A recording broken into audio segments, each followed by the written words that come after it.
সবাইকে আমন্ত্রণ এনবিএস আন্তর্জাতিক সংবাদে। শুরুতে NBS24.org শিরোনাম। মুসলিম দেশগুলোর উপর নিষেধাজ্ঞা বাতিল করবেন বাইডেন। ট্রাম্প নির্বাচনের ফল না মানলে কি হবে?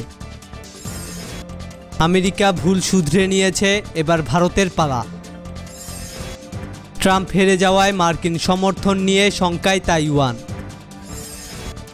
বাইডেনকে কেন অভিনন্দন জানায়নি চীন? অবশেষে জো বাইডেনকে শুভেচ্ছা জানালো সৌদি আরব। পম্পিও শিগগিরই ইতিহাসে রাস্তা কুড়ে নিক্ষিপ্ত হবে বলছে ইরান। এবং সবশেষে জানাবো মিয়ানমারে সূচির দলের জয় দাবি।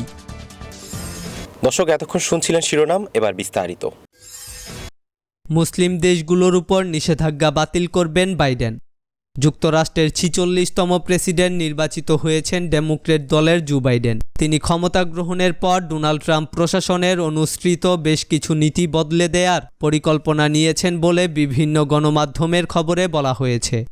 ওয়াশিংটন পোস্ট জানিয়েছে, যেসব মুসলিম প্রধান দেশের উপর ডোনাল্ড ট্রাম্প অভিবাসী নিষেধাজ্ঞা আরোপ করেছিলেন সেগুলো খুব দ্রুত তিনি বাতিল করবেন। নিষেধাজ্ঞার তালিকায় ছিল Iran, Syria, Libya, Somalia, Yemen, Venezuela, উত্তর কোরিয়া, নাইজেরিয়া এবং মিয়ানমার।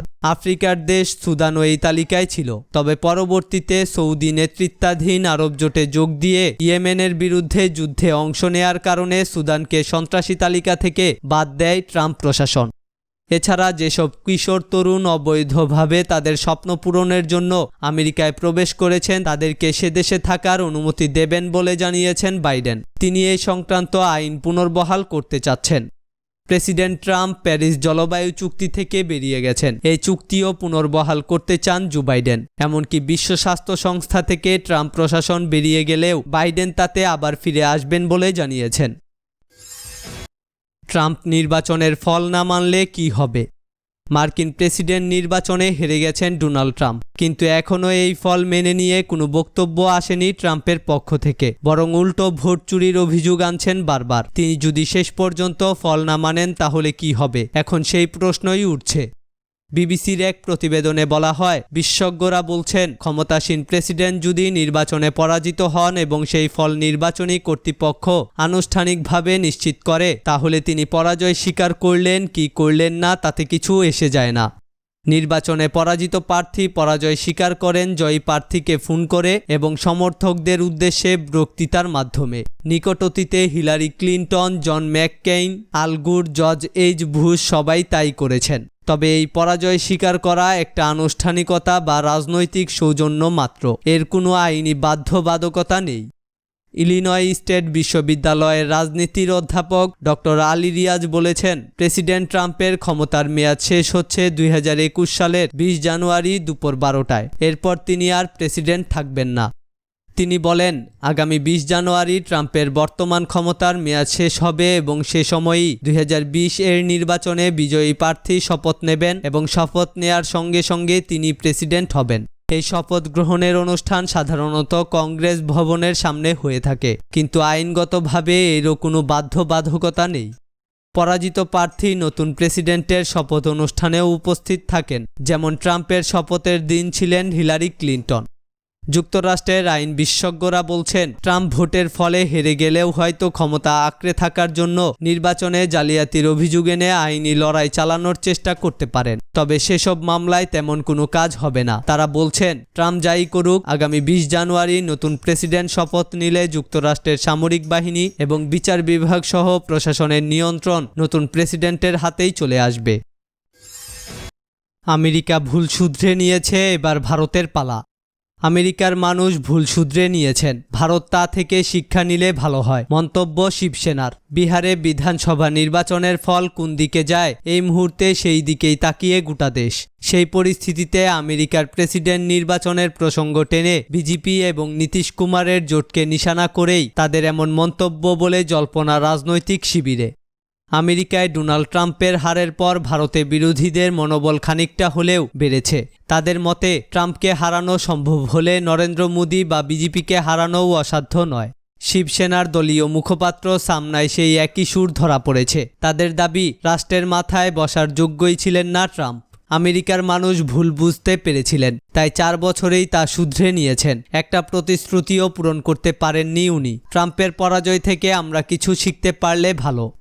সামনায় প্রকাশিত ওই প্রতিবেদনে আরও বলা হয়, আমেরিকায় ক্ষমতার পরিবর্তন ঘটেছে ইতিমধ্যেই। বিহারেও ক্ষমতার দাপট তলানিতে এসে ঠেকেছে। বিহারের বিধানসভা নির্বাচনে নীতিশ কুমার নেতৃত্বাধীন ন্যাশনাল ডেমোক্রেটিক অ্যালায়েন্স বা এনডিএ স্পষ্টতই হারছে। তাই এই মুহূর্তে দেশ এবং রাজ্যগুলিতে তাদের ছাড়া কোনো বিকল্প নেই। সাধারণ মানুষই রাজনীতিকদের এই ভুল ধারণা ভেঙে দিতে পারেন। ট্রাম্প হেরে যাওয়ায় মার্কিন সমর্থন নিয়ে শঙ্কায় তাইওয়ান। মার্কিন প্রেসিডেন্ট নির্বাচনে ট্রাম্পের পরাজয়ে কপালে চিন্তার ভাঁজ পড়েছে তাইওয়ানের। ট্রাম্প হেরে যাওয়ায় যুক্তরাষ্ট্রের সমর্থন হারানোর শঙ্কা পেয়ে বসেছে তাইওয়ানবাসীর মনে। প্রেসিডেন্ট টিসাই ইং ওয়েন সামাজিক যোগাযোগের মাধ্যমে এ ব্যাপারে অবশ্য বলেছেন, মার্কিন নির্বাচনের ফল যাই হোক না কেন সম্পর্কগুলো পরিবর্তন হবে না এবং আমরা তাইওয়ান মার্কিন সম্পর্ককে আরও গভীর করব। তাইওয়ানবাসীর কাছে বেশ জনপ্রিয় ডোনাল্ড ট্রাম্প, কারণ চীনের অব্যাহত আগ্রাসনবাদী আচরণের বিরুদ্ধে তাইওয়ান ইস্যুতে নিজের থেকেই বারবার সোচ্চার হয়েছেন ট্রাম্প। ট্রাম্পের প্রশাসন 2017 সালে এসে তাইওয়ান ভ্রমণ আইন পাশ করে, যা মার্কিন যুক্তরাষ্ট্র ও তাইওয়ানের কর্মকর্তাদের মধ্যে সরকারি সফরের মাধ্যমে ঘনিষ্ঠ সম্পর্ককে উৎসাহিত করে। ট্রাম্পের মেয়াদে তাইওয়ানের কাছে $15 বিলিয়ন অস্ত্র বিক্রি করেছে যুক্তরাষ্ট্র। এছাড়া আরও $7 বিলিয়ন অস্ত্র বিক্রির অনুমোদন দেওয়া আছে। সেসবের মধ্যে ড্রোন, যুদ্ধবিমান এবং ক্রুজ ক্ষেপণাস্ত্র রয়েছে। বাইডেনকে কেন অভিনন্দন জানায়নি চীন? জয়ের জন্য নির্ধারিত 270টি ইলেকটোরাল কলেজ ভোটের বেশি তথা 290টি পেয়েছেন জো বাইডেন। এরপর থেকে বিভিন্ন দেশের রাষ্ট্রপ্রধানের অভিনন্দন বার্তা পেয়েছেন তিনি, কিন্তু ব্যতিক্রম চীন। আমেরিকার পরবর্তী প্রেসিডেন্ট জো বাইডেনকে এখনও আনুষ্ঠানিক অভিনন্দন জানায়নি জিনপিং সরকার। সোমবার এক সংবাদ সম্মেলনে চীনের পররাষ্ট্র মন্ত্রণালয়ের মুখপাত্র ওয়াং ওয়েনবিন বলেছেন, আমেরিকায় প্রেসিডেন্ট নির্বাচনের ফলাফল সরকারিভাবে এখনও নির্ধারিত হয়নি, তাই জয়ের জন্য বাইডেনকে আনুষ্ঠানিক অভিনন্দন জানানো হচ্ছে না। এমনকি বিদায়ী প্রেসিডেন্ট তথা রিপাবলিকান প্রার্থী ডোনাল্ড ট্রাম্প যে নির্বাচনী প্রক্রিয়ায় ত্রুটি ও কারচুপির অভিযোগে আদালতের দ্বারস্থ হয়েছেন, সে কথাও মনে করিয়ে দিয়েছেন তিনি। তিনি বলেন, আমেরিকায় আইন ও পদ্ধতি অনুযায়ী নির্বাচনী ফলাফল নির্ধারিত হবে। আমরা সেই অনুযায়ী পদক্ষেপ নেব এবং অভিনন্দন জানাব। এ খবর জানিয়েছে দ্য গার্ডিয়ান। অবশেষে জো বাইডেনকে শুভেচ্ছা জানালো সৌদি আরব। অবশেষে নবনির্বাচিত মার্কিন প্রেসিডেন্ট জো বাইডেন ও তার ভাইস প্রেসিডেন্ট নির্বাচিত কমলা হ্যারিসকে অভিনন্দন জানিয়েছে সৌদি আরব। ডোনাল্ড ট্রাম্পকে হারিয়ে ডেমোক্র্যাট প্রার্থী বাইডেনের বিজয়ের 24 ঘন্টারও বেশি সময় পর এই শুভেচ্ছা জানালো সৌদি আরব। রবিবার বাইডেন ও কমলা হ্যারিসকে সৌদি বাদশাহ সালমান বিন আব্দুল আজিজ ও তার ছেলে মোহাম্মদ বিন সালমান শুভেচ্ছা জানিয়েছেন। সৌদি বার্তা সংস্থা জানিয়েছে, দুই বন্ধুত্বপূর্ণ দেশ ও জনগণের মধ্যে বিশেষ ঐতিহাসিক ও ঘনিষ্ঠ সম্পর্কের প্রশংসা করেছেন বাদশাহ সালমান। তিনি বলেন, সবাই এই সম্পর্ককে সব দিক থেকে আরও জোরদার ও উন্নত করতে চাচ্ছে।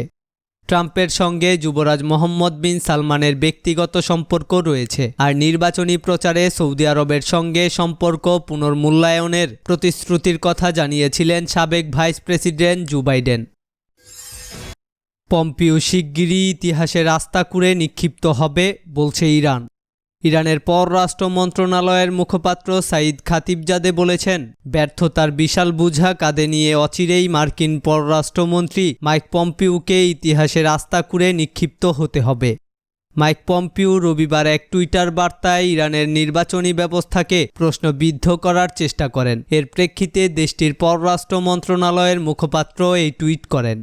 ইরানের পররাষ্ট্র মন্ত্রণালয়ের মুখপাত্র বলেন, তার দেশের বিরুদ্ধে ট্রাম্প প্রশাসনের সর্বোচ্চ চাপ প্রয়োগের নীতি ব্যর্থ হয়েছে। সেই সঙ্গে পরাজিত হয়েছে এই নীতির ভিত্তি স্থাপনকারী আইন ভঙ্গকারী গুন্ডারা।